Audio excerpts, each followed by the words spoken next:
Hello guys, welcome. तो कैसे हैं आप सभी लोग?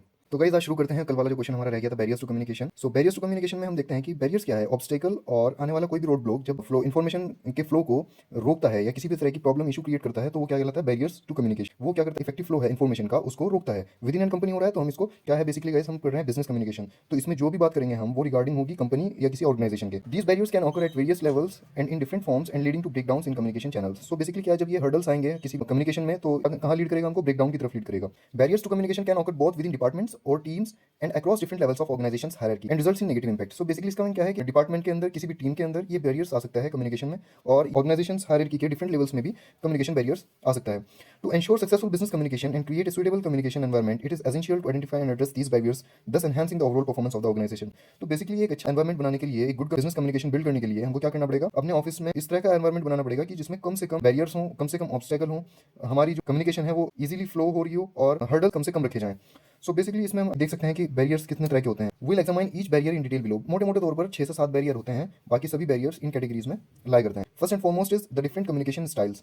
क्या होता है कि जब एक ऑफिस में काम करने वाले लोग अलग अलग डिफरेंट कल्चर, डिफरेंट बैकग्राउंड से आते हैं, या हो सकता है कि डिफरेंट डिफरेंट उनका नेचर हो, उस वे में वो जब उनका एक अलग ही वे होता है कम्युनिकेशन करने का। जब भी टू वे कम्युनिकेशन होती है विद इन एन ऑफिस, तो अगर वहाँ पर डिफरेंट बैकग्राउंड के लोग आ रहे हैं तो उनका अपना अलग वे होगा टॉक करने का, कम्युनिकेट करने का। सो बेसिकली अलग होने की वजह से वहाँ पे एक हर्डल क्रिएट होगा। हो सकता है कि किसी कोई नॉर्मल वे में कोई बात कहे और दूसरा पर्सन उसको अग्रेसिव वे में ले जाए। 43% पीपल ने ये एडमिट किया है कि उनको ये प्रॉब्लम कभी ना कभी हुई है। This happens because everyone has their own way. I have told you earlier, ये अपना सबका अलग अलग वे होता है, एक अंदाज होता है कम्युनिकेट करने का। Because of this different hurdles occurs. One big challenge is figuring out and understanding these different styles. When people communicate differently it can lead to misunderstandings and disagreements. Basically क्या होता है गाइस, कम्युनिकेशन स्टाइल्स का match होना ही actually vibes match होना कहलाता है। आपने सुना भी होगा, आमतौर पर कहा जाता है कि वाइब्स मैच नहीं हो रही, वाइब्स मैच कर गई। सो वो बेसिकली क्या है कि कम्युनिकेशन स्टाइल जब दो लोगों का सेम हो जाता है तो वो वाइब्स मैच कर जाती हैं, और अगर नहीं हो पाता तो वहाँ पर मिसअंडरस्टैंडिंग्स क्रिएट हो सकती हैं, डिसएग्रीमेंट्स हो सकते हैं, कॉन्फ्लिक्ट भी हो सकते हैं। Second one is language barrier. Language barriers happen when people have trouble understanding each other because of difference in the way they speak और राइट। वो पर्टिकुलर मीनिंग डिलीवर नहीं हो पाता बेसिकली, जो उसका इंटेंशन होता है करने का, even if they are speaking the same language. Basically language barrier क्या है कि दो वे में हो सकता है, या डिफरेंट लिंगुअल पीपल के बीच में हो रही हो, दोनों अलग अलग भाषा बोलते हो, या फिर अगर वो एक भी बोल रहे हो तो भी ये लैंग्वेज बैरियर आ सकता है। किस तरह से, अगर वो डिफरेंट लैंग्वेज का यूज कर रहे हैं तो बेसिकली वहाँ पर तो ये हर्डल आना ही आना है, क्योंकि सेंडर का इंटेंशन रिसीवर तक के पहुंचेगा ही नहीं। Even if they are speaking the same language, अगर वो सेम लैंग्वेज का यूज भी कर रहे हैं तो भी वहाँ पर इस तरह के हर्डल्स ऑकर हो सकते हैं।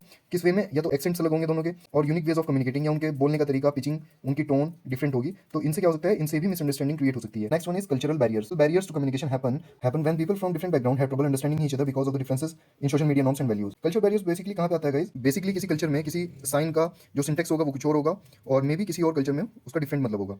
सो it's important to avoid ethnocentrism, cultural narrow-mindedness, which means thinking that everyone shares your own values, beliefs and way of life. So basically इसको प्रिवेंट करने के लिए हमको क्या करना पड़ेगा, एक तो हमको एथनोसेंट्रिज्म को अवॉइड करना पड़ेगा। बहुत सारे लोगों में क्या होता है कि वो अपने आप को सबसे ऊपर मानते हैं, वो किसी दूसरे को एक्सेप्ट ही नहीं कर पाते। सो इसको एथनोसेंट्रिज्म बोला जाता है, वो अपने कल्चर को ही सब कुछ माने। सो कल्चरल नैरो माइंडेडनेस भी हम इसको कह सकते हैं, which means thinking that everyone shares your own values. वही इसका मतलब बताया कि ये सोचते हुए इसको अवॉइड करना है, सभी का अपना एक बिलीफ है, उनका अपना जिंदगी जीने का तरीका है, उनकी अपनी वैल्यूज हैं, उनके अपने रूल्स हैं। By being inclusive and recognising the diversity of your team, everyone feels valued and included no matter where they come from. So आपकी टीम में, किसी भी ऑफिस में जब आप काम कर रहे हैं तो आपकी टीम में क्या होना चाहिए, सभी को बराबर मानना चाहिए, नो मैटर वो कहाँ से आ रहे हैं, उनका कल्चर क्या है, उनका बैकग्राउंड क्या है, आपको उसी वे में बात करनी चाहिए जैसे आप as you are suppose to do. Externally it's helpful to reach your team about business customers in other cultures so they can communicate respectfully and avoid misunderstandings. Physical barriers. Distance is the most common physical barrier as remote work becomes increasingly common. Basically physical barrier क्या होता है कि जब हम किसी एक office में exist नहीं करते, हम बेसिकली एक दूसरे से दूरी पर होते हैं। इस तरह की जो बैरियर्स हैं उनको प्रिवेंट करने के लिए क्या होना चाहिए, without strong system in place to keep them connected. Avoid करने के लिए हमको एक स्ट्रॉन्ग कनेक्शन चाहिएगा पूरी टीम के बीच। So we need a strong system to keep them connected, otherwise क्या होगा, उनको स्ट्रगल करना पड़ेगा कम्युनिकेशन में। Psychological barrier. साइकोलॉजिकल बैरियर्स क्या होता है, it depends on how individuals of your team think, like उनका नेचर क्या है,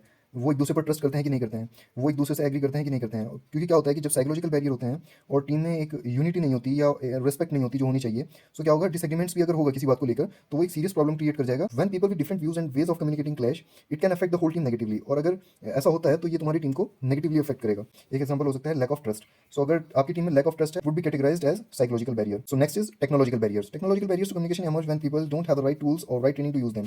अगर कम्युनिकेशन करने के लिए हमको टेक्नोलॉजी की जरूरत पड़ रही है, अगर हमारे पास टेक्नोलॉजिकल टूल ही नहीं है, और या अगर है तो हमको उनको यूज करना नहीं आता, it would be known as technological barrier. There are 3 essential things your team needs to function effectively: up to date hardware, the right business communication tools, systems for their duties and training in how to use these technologies effectively. हमारे जो hardware up to date होने चाहिए, हमारे जो tools हैं वो proper होने चाहिए, और द थर्ड वन इज हमको उनकी प्रॉपर ट्रेनिंग होनी चाहिए। We need to know how to use those tools actually. The next one is unclear responsibilities. Unclear responsibilities are the second most mention problem with business communication in an organisation. ये business individuals द्वारा face की गई second most cited problem है। A big issue is role ambiguity. क्या होता है कि जब यहाँ पर रोल एंड रेस्पॉन्सिबिलिटीज क्लियर नहीं होती तो यहाँ पर क्लैश हो जाता है। आता है। और when employees aren't sure exactly what they are suppose to do, जब उनको रिस्पांसिबिलिटी क्लियर नहीं हुई, उनको नहीं पता कि उनको क्या करना है, तो ये कंफ्यूजन क्रिएट करता है। अक्सर करके क्या होता है कि वो दूसरे का काम कर रहे होते हैं और फिर वहां पर क्लेश होता है या फिर किसी तरह की मिसअंडरस्टैंडिंग और कॉन्फ्लिक्ट होता है। Without clear roles people might hesitate to take charge. होगा कि जब यहाँ पर इस तरह के कॉन्फ्लिक्ट होंगे तो कोऑर्डिनेशन बन ही नहीं पाएगा और ये नेगेटिवली अफेक्ट करेगा हमारे बिजनेस गोल को। The next one is organisational barriers. Organisational barriers to communication happen when people don't understand the structure of the business और देयर ओन रोल्स। ये भी वही कुछ मिलता जुलता है। इसमें क्या होगा कि जब हमको बिजनेस के स्ट्रक्चर का नहीं पता, कौन बॉस है, किसकी ड्यूटी किस डिपार्टमेंट से असाइन होगी, कौन सी रिपोर्ट हमको किस डिपार्टमेंट में करनी है।